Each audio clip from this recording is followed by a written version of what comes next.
Take off this guard plate by hand.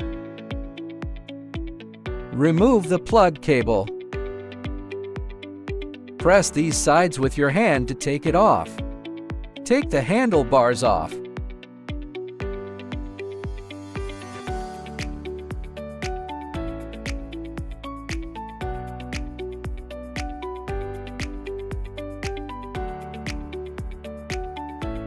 Take this off.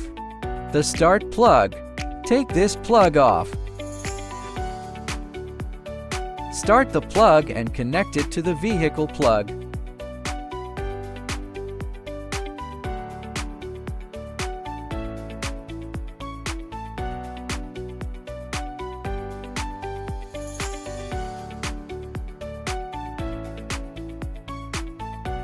Plug connection in car plug transfer. The brake plug is on the brake pedal.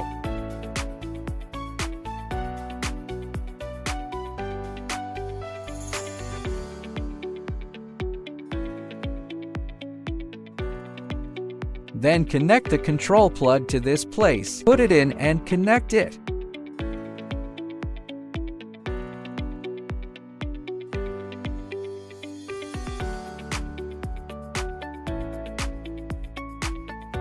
Installation complete.